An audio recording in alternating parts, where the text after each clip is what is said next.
જૂનાગઢના કેશોદમાં વ્યાજખોરના ત્રાસથી આપઘાતના પ્રયાસ કેસમાં ગુનો દાખલ થયો। પોલીસે વ્યાજખોર પ્રવીણ પરમારને પકડી પૂછપરછ શરૂ કરી છે। હરસુખ મારૂ નામના વ્યક્તિએ 40,000 રૂપિયા ઉધાર લીધા હતા। વ્યાજની રકમના 10,000 ચૂકવ્યા પછી પણ પઠાણી ઉઘરાણી કરતા હોવાનો આરોપ છે। વ્યાજખોરના ત્રાસથી ફરિયાદીએ ઝેરી દવા પી આપઘાતનો પ્રયાસ કર્યો હતો। વ્યક્તિને સારવાર માટે હોસ્પિટલમાં દાખલ કરવામાં આવ્યા હતા કે જે આપઘાત કરનાર વ્યક્તિ પાસેથી 2 પાનાની સુસાઇડ નોટ પણ મળી આવી હતી। આ સુસાઇડ નોટમાં વ્યાજખોર પ્રવીણ પરમારનું નામ ખુલ્યું હતું ને જેને લઈને હવે આ કાર્યવાહી કરવામાં આવી રહી છે। પોલીસે આરોપીની અટકાયત કરી પૂછપરછ શરૂ કરી।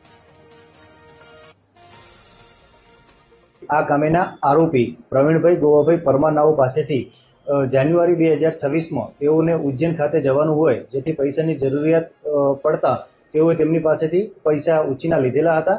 ત્યારબાદ સમયાંતરે 5-10,000 કરી ટોટલ 40,000 રૂપિયા ઉછીના લીધેલા। તેના બદલામાં તેઓએ 10,000 વ્યાજ પેટે ચૂકવેલા હતા। તેમ છતાં આ કામેના આરોપી ફરિયાદીને અવારનવાર રૂબરૂ તેમજ ફોન કરી તેઓને 20% લેખે મૂળ રકમ તેમજ અત્યાર સુધીનું વ્યાજ ચૂકવી આપવા માટે ધાક ધમકી કરતા હોય, જે મતલબેની ફરિયાદીએ ફરિયાદ દાખલ કરતા ફરિયાદીની ફરિયાદ રજીસ્ટરે લઈ BNS તેમજ નાણાં ધીરધાર અધિનિયમની અલગ અલગ કલમો તળે ગુનો નોંધવામાં આવેલ છે।